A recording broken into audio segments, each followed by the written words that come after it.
Hello everyone. Welcome to T School. So today we are going to discuss the chapter Structural organization in animals. So in this chapter there are totally 5 topics. Okay. First one is animal tissues. Okay. So we are going to see what are the tissues are present in animals generally. So there are 4 subtopics under animal tissues: epithelial tissue, connective tissue, muscle tissue and neural tissue. Okay. And then we are going to see the second topic which is organ and organ system.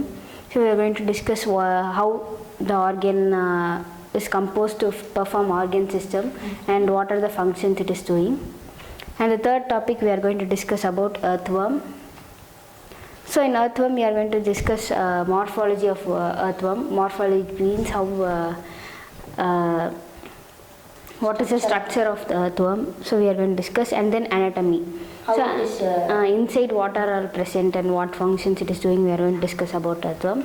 And the fourth topic is cockroach. The same morphology. Yes. And in frog, fifth The topic same. frog, morphology and anatomy. Okay. So first we will discuss about epithelial tissue, which comes under animal tissues. So in the first topic, animal tissues, we are going to discuss about epithelial tissue. So this epithelial tissue forms the boundaries of organs and of our body surfaces and everything. So this epithelial tissue is of 2 kinds: simple epithelium and compound epithelium.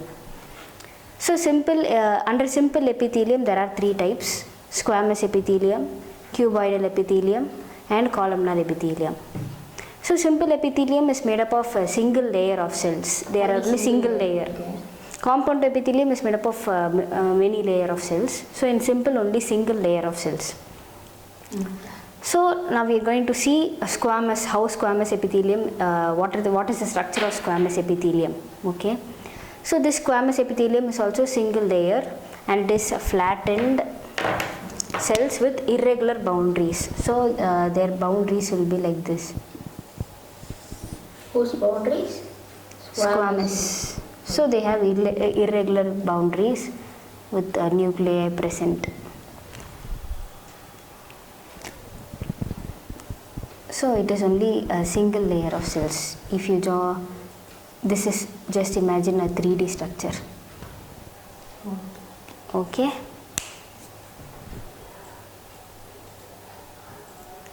And these epithelium generally forms the walls of blood vessels. The blood vessels, the walls will be made up of squamous epithelium, and air sacs of lungs are air sacs which are present in lungs. It is made up of squamous epithelium. And the main purpose of squamous epithelium is it forms a diffusion boundary. So it diffuses whatever in lungs, it diffuses air from lungs to the blood, and blood carries oxygen to the other parts of the body and gives out carbon dioxide. So diffusion boundary present in lungs performed by air sacs. And in blood vessels also, the blood which moves and diffuses through the other organs, and also blood from other organs diffuses into the blood vessels. So this mainly performs functions like diffusion. Okay. So this is about squamous epithelium. So next we are going to discuss about cuboidal and columnar epithelium. So under simple tissue we have seen about squamous epithelium. So now we will see cuboidal epithelium. So squamous performs functions like diffusion, which are present in lungs, air sacs of lungs and walls of blood vessels. So here cuboidal, what is the use of cuboidal epithelium? So these cuboidal epithelium are composed of cube-like cells. It will be like this. Okay. And these cube-like cells are present in ducts of glands. Ducts means nothing but tubes. Yeah.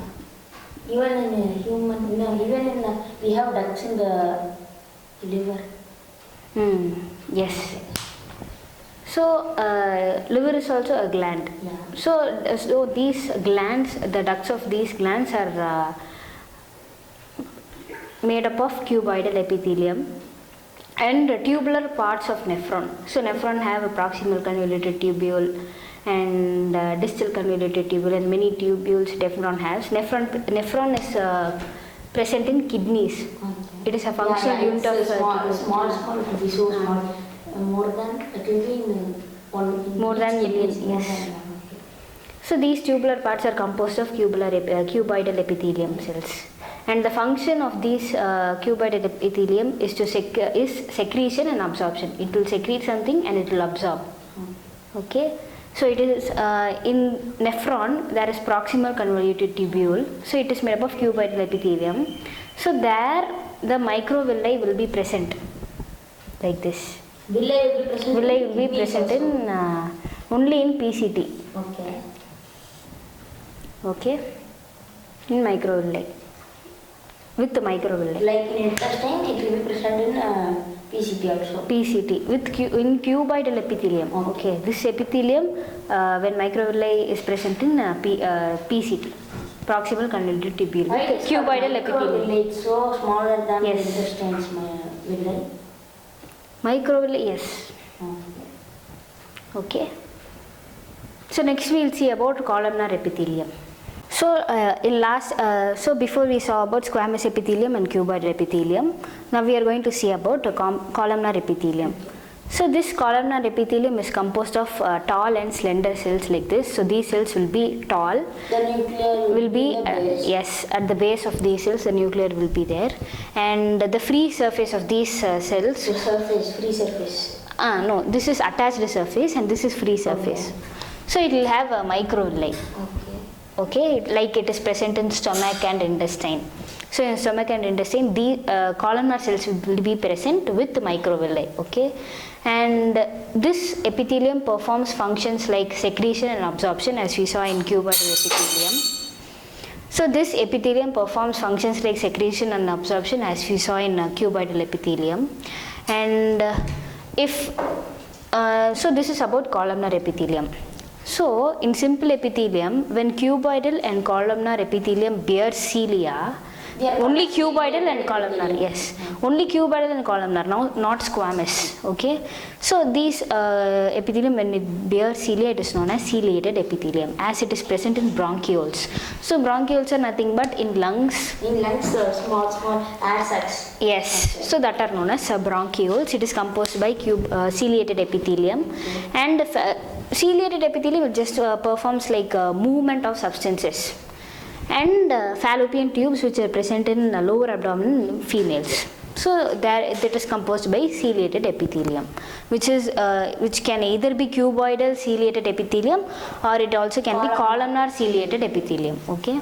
So this is about simple tissues, and next we will be seeing about complex tissues, compound tissues. So before going into compound tissue, so we'll discuss some more about columnar and cuboidal tissue. So when these columnar and cuboidal tissue are secretory, they are secretory and absorb. They perform functions like secretion and absorption. So with respect to secretion, this secretion means they will be having glands in them. So this glandular epithelium is divided into two: unicellular glands and multicellular glands. Okay. So unicellular glands which are present in this epithelium will be isolated cells. They will be isolated. The cells will be isolated. Example, goblet cells. Goblet cells are present in our alimentary canal. So goblet cell secretes mucus and HCl, like that it secretes. So in the alimentary canal in our food pipe. Okay. This is unicellular, and the structure of unicellular, this one. If this is the epithelium and these are the unicellular glands, the cells are separated. Okay. And the second type is multicellular. So in this multicellular gland, it has cluster of cells, many number of cells, yes, like this. So it has numerous number of cells, and for example, these are present in salivary gland or saliva. It is an example of multicellular. So it will be clustered like this one. Okay. And this is about glandular epithelium, which comes under columnar and cuboidal. So next we are going to discuss about on the basis of pouring of secretion. So it secretes. So how it pores, how it releases its secretion, it is again divided into two, exocrine and endocrine glands. Okay, these exocrine glands are released through tubes. So these glands which secretes their substance, the secretion will be released through tubes or ducts. Okay, like mucus, earwax and saliva, everything is like that. Everything is exocrine. So the other type is endocrine. So this endocrine is released directly to blood. So these substances are released directly to blood. It does not have any tubes or ducts. Examples are hormones. All the hormones are examples of endocrine glands. Like pituitary growth hormone and everything, thyroid hormone, everything are endocrine. Okay. So next we will discuss about compound epithelium. Villi is endocrine. No, that is not gland. That is not epithelium. Villi is a separate hair-like substance and it does not come in epithelial tissue. In epithelial tissue, we saw simple epithelium. So now we are going to see about compound epithelium. So in simple epithelium, it is made up of only one layer. In compound epithelium, it is made up of more than one layer of cells. It is known as compound epithelium, which is also known as multi-layered cells. And since it is compound, it has a limited role in secretion and absorption. It does not secrete and absorb much as simple epithelium does. And so the main role of this compound epithelium to give protection against mechanical stresses and chemical. So it provides protection. Okay, and these compound epithelium cover the dry surface of skin, buccal cavity and pharynx, which is present here, and inner lining of ducts of salivary glands. The salivary glands will be having ducts. So inner lining of the ducts will be composed of compound epithelium and pancreatic ducts. So in pancreas, the ducts are composed of compound epithelium. So skin, buccal cavity, pharynx, salivary glands and pancreatic ducts. So these are examples of the presence of compound epithelium cells. And now we are going to discuss about cell junctions. So we have discussed about epithelium. So how these cells are attached together, we are going to discuss about them. So here about cell junctions, there are three: tight junctions, adhering junctions and gap junctions. Okay, so these junctions are generally found on epithelial tissue, epithelial and other tissues. So tight junctions mainly performs functions like it stops leaking of substances. It stops anything. If this is a tissue, it does not allow any substances to pass through it. It stops. So and then the second one is adhering junctions. So what this adhering junctions does is it cements all the neighboring cells together. So it brings all the neighboring cells together. That is adhering junctions. And gap junctions. So the third kind is gap junctions where so it connects the cytoplasm. Cytoplasm is the fluid of the cell. It connects all the cytoplasms of the cells and it communicates. Communicates is nothing but it transfers what are the materials and it passes it allows the passage of ions and molecules faster. So that is the role of this gap junctions. Okay. So we have discussed about tight, adhering, gap and compound epithelium in animal tissues. So in animal tissues we have discussed about epithelial tissue. So there are four kinds: epithelial, connective and there are muscle tissue and neural tissue. So we have discussed about epithelium. So now we will discuss about connective tissue. So now we are going to see about the second subdivision under animal tissues, which is the connective tissue. So this connective tissue are abundant in animal body. Okay. So most of the tissues are connective tissue and most abundant, and what it does, it links and supports other tissues and organs. These connective tissue links all the organs and supports all the organs. Okay. So examples are cartilage, bone which links, and adipose, blood. Which are the most important in animal? It supports the most important organs and tissues. No. It just connects, it just links all the organs and gives support to organs. Okay. Most important, we cannot say this connective tissue is most important because there are many neural tissue and every organs are very important. So it just connects all the organs and just supports. Okay. So except blood, all these three, cartilage, bone and adipose, these three tissues secrete fibers. Okay, proteins. Secrete fibers with structural proteins. So these fibers are known as collagen or elastin. So this provides strength, elasticity and flexibility to the tissue, this collagen fiber. Okay, or it is also known as elastin. So cartilage has so flexible now. Yes. And it also secretes modified polysaccharides. Okay. Polysaccharides are nothing but sugars. It also secretes modified polysaccharides. Which acts as ground substance. Ground substance is nothing but the substance like cell fluid, cytoplasm is a ground substance. So here this ground substance, the base is known as polysaccharides. And connective tissue is divided into three: loose connective tissue, dense connective tissue and specialized connective tissue.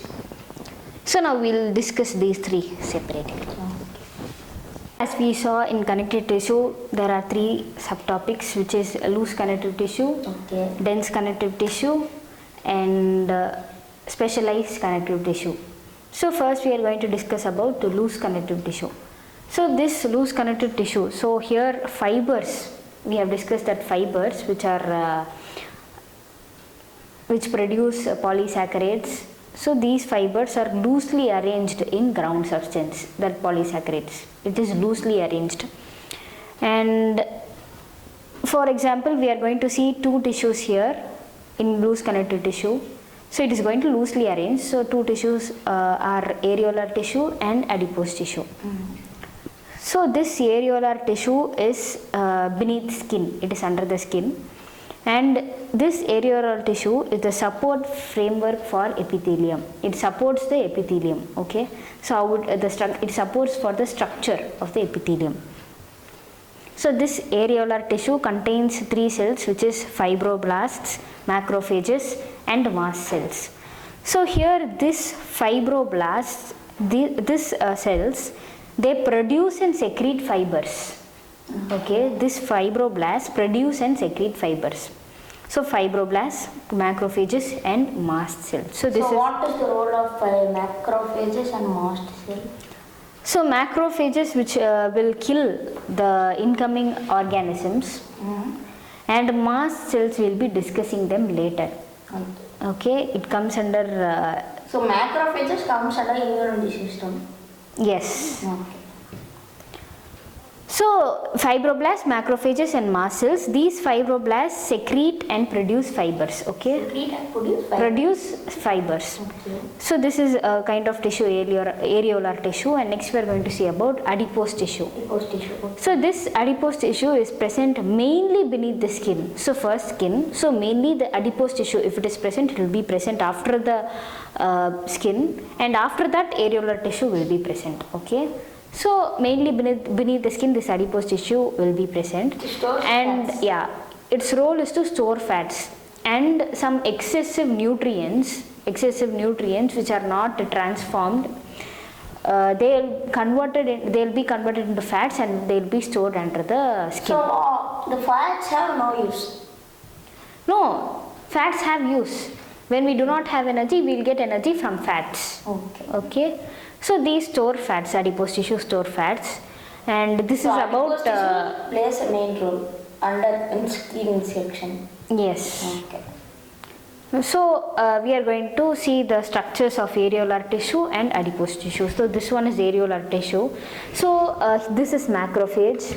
This is fibroblast producing fibers. Mast cells.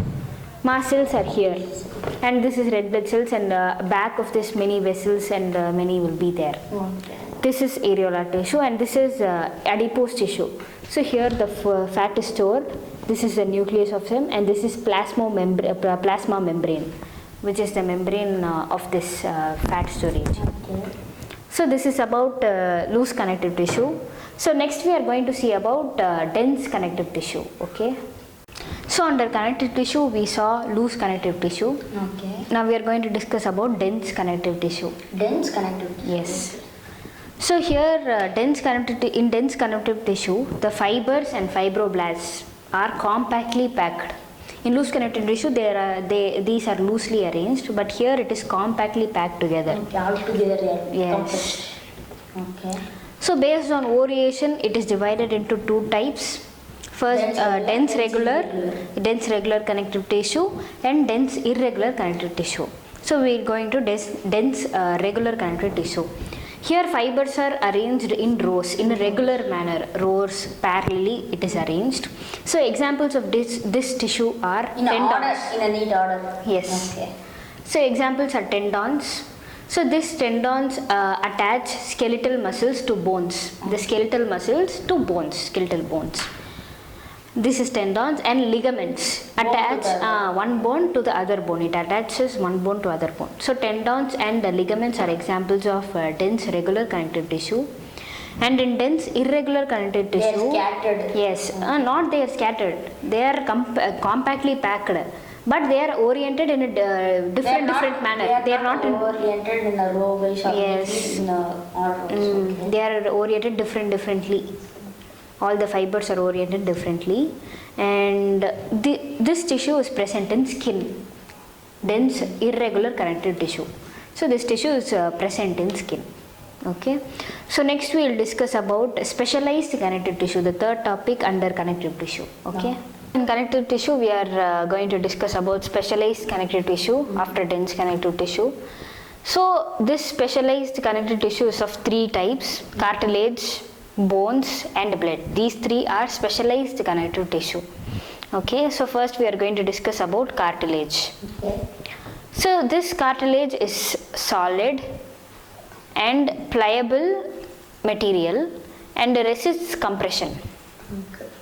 Okay. So intercellular substance in cartilage is solid. It is solid, and pliable means it is foldable, and it is like a little bit flexible like thing, and resists compression. It can resist compression. Whatever if you give the compression, it can withstand the compression.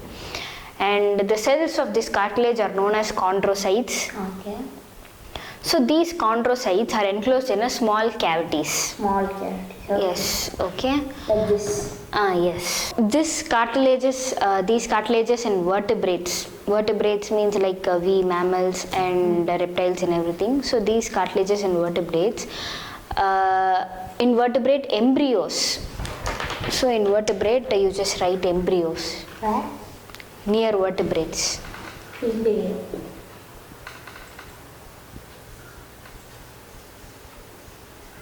Okay.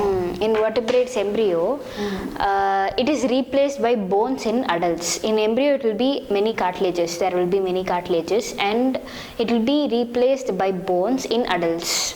Okay. Okay. So And the babies have more bones than adults.